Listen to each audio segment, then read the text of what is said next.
Salib adalah bukti jelas bahwa Allah memakai penderitaan terbesar untuk kebaikan dan karya terbesar untuk manusia berdosa. Bahwa ini adalah inti identitas kekristenan, saudara. Bahwa Allah menunjukkan kasih-Nya melalui penderitaan, melalui pengorbanan, melalui kematian, bahkan melalui darah anaknya. Sehingga kita dikuduskan dan dilayakkan. Dan kita dipanggil untuk menerima anugerah-Nya. Kita berkata, tapi Allah jahat sama saya. Kenapa? Karena Dia memberikan penderitaan ini kepada saya saat ini. Saudara, jangan hakimi Tuhan dari satu titik peristiwa hidup kita. Sekali lagi, jangan hakimi Tuhan dari satu titik peristiwa kehidupan kita. Saat ada masalah datang, kok Tuhan tega ya? Tidak meluputkan. Tapi saudara, kita berkata bahwa Tuhan tidak meluputkan kita pada saat ini. Tetapi apakah kita pernah menghitung seberapa besar atau seberapa banyak Tuhan telah meluputkan penderitaan dan kelemahan kita? Kalau kita bisa hitung dari kita lahir sampai sekarang, mungkin ada sebuah ledakan penderitaan, ada sebuah ledakan kelemahan dalam kehidupan kita. Tapi apakah pernah berpikir pada saat tidak ada ledakan dalam kehidupan kita, tidak ada letupan penderitaan dan kelemahan dalam kehidupan kita, itu adalah cara Tuhan untuk meluputkan kita? Tapi kita berkata, Tuhan jahat karena Tuhan tidak melewatkan yang ini juga.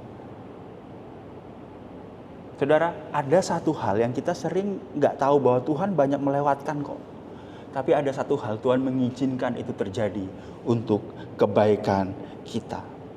Pada hari ini Anda mungkin bertanya, Pastor, saya itu nggak butuh nasihat. Saya itu nggak butuh ilmu. Tuhan mengasihi kita, aku kuat dalam Kristus. Aku tuh nggak butuh itu. Aku bahkan nggak butuh simpati. Tapi yang kita butuhkan adalah apa? Cara menanggungnya dan menjalaninya kan. Penderitaan itu cara menanggung dan menjalaninya yang kita perlukan.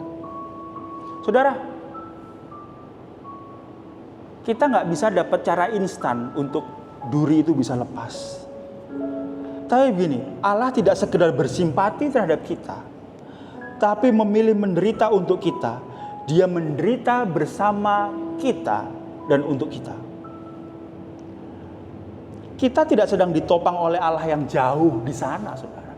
Kita sedang ditopang oleh Allah yang begitu luar biasanya, mati untuk kita, mengasihi kita. Dan sekarang Dia ada dalam hidup kita, di hati kita, saudara.